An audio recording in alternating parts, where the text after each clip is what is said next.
دوسرا سوال، ایک خاتون نے ارشاد فرمایا ہے کہ امریکہ میں وہ ایک جگہ سے دوسری جگہ پر سفر کرتی ہیں اور جس جگہ وہ جاتی ہیں جاب کے لیے وہ ان کے گھر سے 60 کلومیٹر دور ہے، اور وہاں پہنچ کے جب نماز کے لیے انہیں وضو کرنا پڑے تو دقت پیش آتی ہے، کیا ان کے لیے تیمم جائز ہے؟ اور پھر 60 کلومیٹر کی وجہ سے وہ کیا قصر نماز پڑھیں گی مسافرت کی؟ تو گزارش یہ ہے کہ 60 کلومیٹر کے سفر سے کوئی آدمی مسافر نہیں بن جاتا، بلکہ جو آپ کی شہر کی حد ہے اور وہ دوسرا شہر جہاں پر جانا ہے،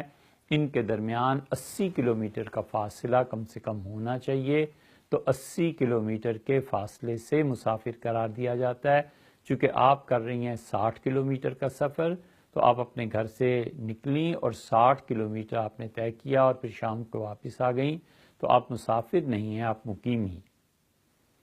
اگرچہ وہ شہر دوسرا پڑتا تو بھی جب آپ کا سفر کا ارادہ ہو اور پھر آپ گھر سے نکلیں، شہر سے نکلیں، تو شہر سے نکلتے ہی مسافرت شروع ہو جاتی ہے جب سفر کا ارادہ ہو، اور جس جگہ آپ جا رہی ہیں سفر میں وہ شہر اور اس شہر کے درمیان 80 کلومیٹر کم سے کم فاصلہ ہونا چاہیے۔ جب یہ یہاں موجود نہیں ہے تو آپ مسافر بھی نہیں۔ رہ گئی دوسری بات، کیا وضو کی بجائے وہاں پر شام تک آپ کام کرتی ہیں تو وضو کی بجائے جو نمازوں کا وقت ہے اس میں تیمم کر لیا جائے؟ تو تیمم کی شرائط پوری نہیں ہوتی۔ جب پانی موجود ہے اور وضو کیا بھی جا سکتا ہے اور کوئی معذوری بھی نہیں ہے،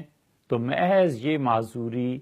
کہ لوگوں کی تہذیب کے خلاف ہے یا لوگ کیا کہیں گے، اس کا خود اس معاشرے اور ماحول میں رہ کے عقلاً کوئی حل سوچ دینا چاہیے